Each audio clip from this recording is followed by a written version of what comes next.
اللهم صل وسلم على سيدنا محمد وعلى اله واصحابه اجمعين. ازيكم يا جماعه؟ عاملين ايه؟ تعالوا بقى شوفوا الكارثه اللي انا فيها. بصوا، الاكل شكله قدامكم يشهي. ولادي كانوا عايزين يدوني قلم على وشي دلوقتي. ماشي، خليني بقى معاكم الاول خطوه خطوه. هم قالوا لي دلوقتي يا ماما عايزين ناكل اكل ايه، سندوتشات من بره. سندوتشات ايه؟ قالوا لي سندوتشات اللي هي السوري. قلت لهم لا، ده السندوتش بكام؟ قالوا لي ب50 جنيه. قلت لهم يا سلام، طب وانا رحت فين؟ اخش المطبخ ويلا بينا مع بعضينا. جبت كوبايتين دقيق وكوبايتين ميه وشويه زيت وشويه ملح، وضربت ده كله في بعضه وعجنته وخليته عجينه العيش السوري، اللي هو بأبسط التكلفة خالص. شوية مية وشوية دي خلاص انت كده عملتي عيش تمام. عجنته كويس جدا ودنتني لحديت ما خليته مفهوش اي حاجة كده ماسكة فيه خالص، ولا كلابيز ولا اي حاجة. خليته كده رايق. وجبت كمان مصفى عشان اتأكد منه خالص وصفيته عشان يبقى العجينة بتاعتي سايلة وما فيهاش اي حاجة. عجنته كويس وصفيته كويس قدامكم. صلى على النبي. وكل بقى اللي منزلش القناة لحبيبكم واختكم شهرزاد ينزل يصلي على النبي ويكتب لي كومنت حلو ويدوس على الزراير كلها عشان يوصل لي كل يوم. كل يوم ما انزل فيديو يوصل لكم. حبايب قلبي، بحبكم في الله. يلا بينا، عملنا العجينة. هنجيب دلوقتي، هنلم الدنيا حوالينا الاول عشان ايه نبقى رايقين والدنيا نضيفة حوالينا. جبت الجريل بتاعي بقى ورحت مولعه النار نص، يعني تعليه كده، ولا عاليه قوي ولا واطيه قوي. طبعا زي ما انتم شايفين انا بفرد الرغيف بايدي، يعني بحط العجينه وبلف كده الجريل في ايدي او الطاسه. وبصوا العيش طالع جميل وقابب وزي الفل. هنا بقى بوريكم كوبايتين الدقيق وكوبايتين الميه خبزوا 7 ترغفه من العيش. هنا جبت كوباية زبادي علشان هتبل معاكم الشاورما بتاعتي اللي انا هعملها طبعا للسندوتشات. جبت كوباية زبادي اول حاجة، ونص معلقة كمون، ونص معلقة فلفل اسود، و... وجبت ربع معلقة زعتر، وبابريكا نص معلقة، و... وتوم باودر نص معلقة، وبصل باودر نص معلقة. وطبعا الملح بتاعك زي ما انت عايزة، يعني على زي ما انت عايزة تملحي حاجتك اعملي. وطبعا كان عندي كيس كاتشب بقى في معلقه كده، رحت جايه برضو منزله المعلقه اللي كانت في كيس الكاتشب دي، وخلطت ده كله مع بعضه وعليهم معلقتين زيت كده او 3 معالق. خلطت كل الخلطه دي مع بعضها. وجبت الشاورما بتاعتي. بصوا بوريها لكم، انا اصلا مقطعاها كده زي الصباع، ما بحبش ان انا ارفعها قوي او اصغرها كده زي المكعبات لان بتنشف ما بتبقاش حلوه. حطيتها كلها في التتبيله، وزي ما انتم شايفين عمال بقى ايه ادخلها جوه التتبيله عشان ايه هي مش هتاخد وقت معايا لان انا مش هركنها كتير يعني. انا ركنتها بتاع 10 دقايق من انا ايه ما عايزه اخلص بسرعه عشان الولاد جعانين وعملوا لي يا ماما احنا جعانين عايزين ناكل. طبعا اقل التكاليف في البيت. ايه اللي انا بقوله ده؟ عماله تهته كده مش عارفه. اصلا انا بصراحه النهارده دماغي كده ما اعرفش مالها، مش مركزه. العيال قلبوا لي دماغي. ما علينا، نرجع لموضوعنا.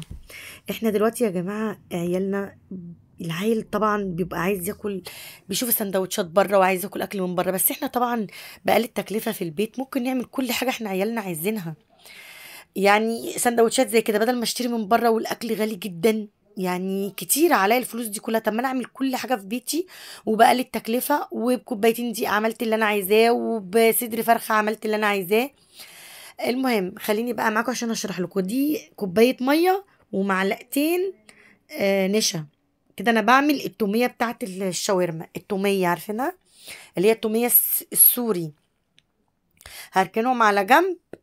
وقبل كده انا خرطت البصله وطماطم وفلفل، عملت السلطه بتاعت العيش. طبعا انا جبت الزبادي حطيت معلقتين في الخلاط وكلت معلقه. وده مايونيز، حطيت معلقتين مايونيز. وهجيب طبعا معلقه خل واحطها.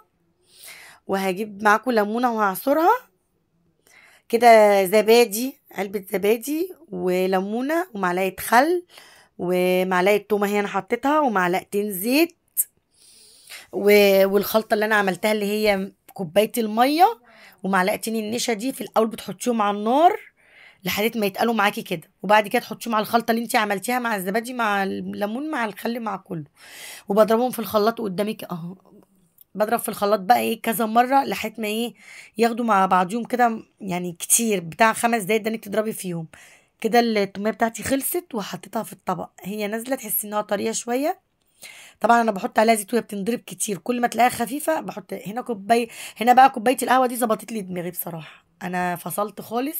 قلت لهم لا مش هكمل غير اما اعمل كوبايه القهوه واظبط دماغي بيها الاول، لان انا فعلا يعني انا بحب القهوه. هنا بوريكم ان العيش طري جدا وانا خبزاه والله العظيم حلو يا جماعه، وبقلل التكلفه والله العظيم ما كلفني حاجه. هما كوبايتين الدقيق وشويه الميه بس، خبزت العيش على كده. هنا بقى كنت ايه السلطه اللي انا كنت خرطت البصل والطماطم والفلفل. الحشو بتاع السندوتشات حطيت شويه بصل وشويه الطماطم والفلفل وحط عليهم الشاورما و... والتوميه بتاعتي بحط معلقتين بصوا اهو، انا كنت نسيت احطه، رحت فاتحه تاني وحطاه. وبعد كده بقى انا بمشي كده خطوه خطوه، كل السندوتشات هعملها بالشكل دون. اللي احط الحشو الاول اللي انا عملته، بعد كده احط التوميه واحط الشاورما، والف السندوتش بتاعي لفه لفه كويسه تكون محكومه عشان ما يتفكش منك. لازم تلفيه لفه مظبوطه عشان ايه، لو اتفك منك هيبهدل الدنيا ومش هتعرفي تسيطري عليه يعني في الطاسه. اديتها دهنه زيت بسيطه كده، ورصيت كل السندوتشات بتاعتي اللي انا عملتها. بس مش قادره اقول لكم يا جماعه الريحه كانت عامله ازاي، وبقل التكلفه والله العظيم ما كان كل حاجه من البيت يعني. فرحت عيالي وخليتهم قالوا ده ماما قامت تعبت في المطبخ وكل حاجه، بس على الاقل ان انا ما خليتهمش ايه اكلوا من بره، وعملت كل حاجه في البيت. انتي برضو قومي دلوقتي فرحي ولادك وخشي واعملي لهم كريب، اعملي لهم سندوتشات سوري، اي حاجه في البيت اعمليها. والله انا يعني ممكن يكون ولادكم زي ولادي، يعني اقل حاجه بعملها لاولادي بتفرحهم. ومش هقول لكم انا ولادي صغيرين، ولادي كبار بس بيفرحوا ان انا بعمل الحاجات اللي زي كده يعني. ما بخليهمش يجيبوا حاجات من بره. بتعب فعلا، وقفه المطبخ لينا بتبقى تعب، بس بنتعب عشان خاطر ولادنا. وبصراحه الاكل في الاخر بقى ما حسيتش بالتعب لما قعدت كلت. كل اللي ما يعرفش شهرزاد يخش يعمل لها كومنت حلو ويكتب لها كده ويعمل لها اكسبلور ويسلم عليها في الكومنت وهي هترد عليه. ويا رب كده ادانكم سعدة وادانكم مبسوطين، وربنا يخلي لكم ولادكم يا رب ويهديهم ويراضيهم ليكم يا رب، والدعوة بالمثل ليا يا رب زيكم. بصوا هنا التومية عملتها تحفة والله العظيم، بصوا تقيلة ازاي وحلوة. وكمان هاكل دلوقتي منها معلقة، بصوا جميلة، كانت طعمها يشهي ومش قادرة اقول لكم سندوتشات عاملة ازاي حلوة قوي قوي قوي. كل بقى يسلم على شهرزاد في الكومنت، وهستنى كومنتاتكم يا احلى اخوات في الدنيا. هم خدوا الاكل بقى بعد كده وطلعوا بره بس مقطعوا وقعدوا وصبوا البيبس. مع الف سلامه واشوفكم على خير في